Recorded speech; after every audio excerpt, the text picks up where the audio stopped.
আজি ৰাতিপুৱা আমি এটা সুন্দৰ নতুন আঁচনি আৰম্ভ কৰিছোঁ। আঁচনিটোৰ নাম হ'ল CM ফ্লাইট।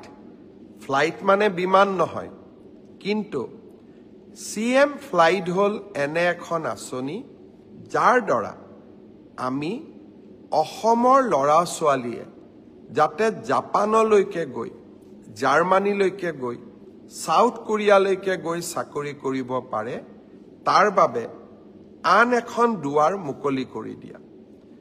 এডভান্টেজ অসম দ্বিতীয়ৰ সময়ত জাপানৰ লগত আমি এখন বুজাবুজি চুক্তি স্বাক্ষৰ কৰিছিলোঁ।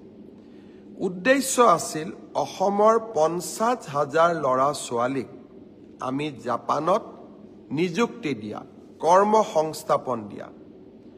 জাপানত এটা চাকৰিত, সাধাৰণ চাকৰি, ড্ৰাইভাৰ হ'ব পাৰে, নাৰ্ছিং কেয়াৰ হ'ব পাৰে, অফিচত কাম কৰিবলৈ কম্পিউটাৰ অপাৰেটৰ হ'ব পাৰে, বা ছফ্টৱেৰত কাম কৰা আমাৰ ডেকা ল'ৰা ছোৱালী হ'ব পাৰে। তেওঁলোকৰ মাহিলী দৰমহা হ'ল 2 লাখ টকা। আৰু এই 2 লাখ টকা দৰমহা দিব পৰা 50,000 ল'ৰা ছোৱালী জাপান চৰকাৰে অসমৰ পৰা লৈ যাব বিচাৰে। তাৰ বাবে আমি কি কৰিব লাগিব? তাৰ বাবে আমি জাপানৰ ভাষাটো শিকিব লাগিব। জাপানিজ লেংগুৱেজ আমি শিকিব লাগিব। আজি ৰাতিপুৱা গুৱাহাটীত আমি জাপানিজ লেংগুৱেজ ট্ৰেইনিং চেণ্টাৰটো আৰম্ভ কৰিলোঁ। ইয়াৰ বাবে এই গোটেই লেংগুৱেজ ট্ৰেইনিং পাবৰ বাবে এজন ল'ৰাই বা এগৰাকী ছোৱালীয়ে 1,80,000 টকা ফিজ দিব লাগে। ইমান ফিজটো আমাৰ ল'ৰা ছোৱালীয়ে দিব নোৱাৰে। তাৰ কাৰণে আমি সিদ্ধান্ত লৈছোঁ যে 1,80,000 টকাৰ 1 লাখ টকা ৰাজ্য চৰকাৰে দিব। জাপান চৰকাৰেও 50,000 টকা দিব।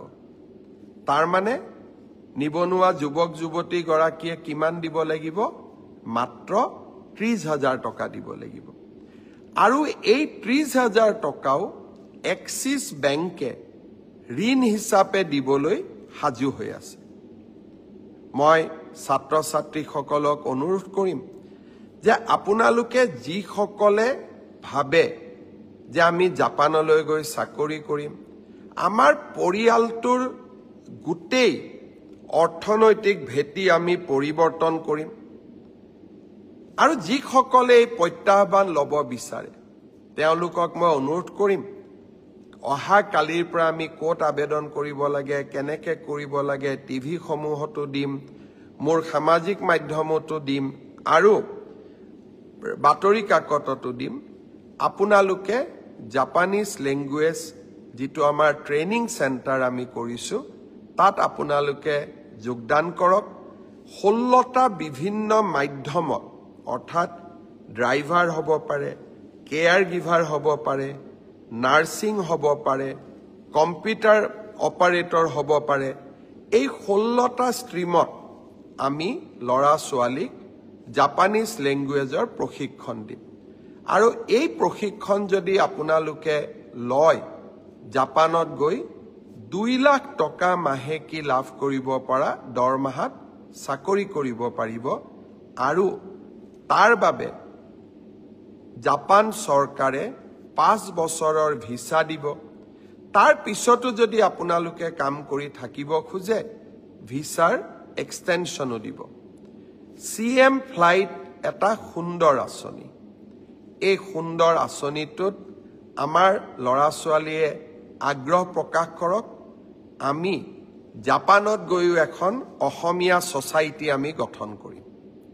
আৰু জাপানে অসমৰ ল'ৰা ছোৱালীক বিচাৰে, কাৰণ তেওঁলোকৰ জীৱন ধাৰণৰ পদ্ধতি আৰু আমাৰ জীৱন ধাৰণৰ পদ্ধতিৰ মাজত বহুত পাৰ্থক্য নাই। আমাৰ অসমীয়া মানুহৰ দৰেই তেওঁলোকৰ স্বভাৱ চৰিত্ৰ সহজ সৰল মৰমীয়াল। জাপানৰ লোকসকলৰো চৰিত্ৰ তেনেকুৱাই। আজি এই সম্পৰ্কত মই দিয়া ভাষণটো মোৰ ফেচবুক পেজত আছে। আপোনালোকে অনুগ্ৰহ কৰি মোৰ ভাষণটো শুনিব চেষ্টা কৰিব গোটেই কথাখিনি আপোনালোকে বুজি পাব।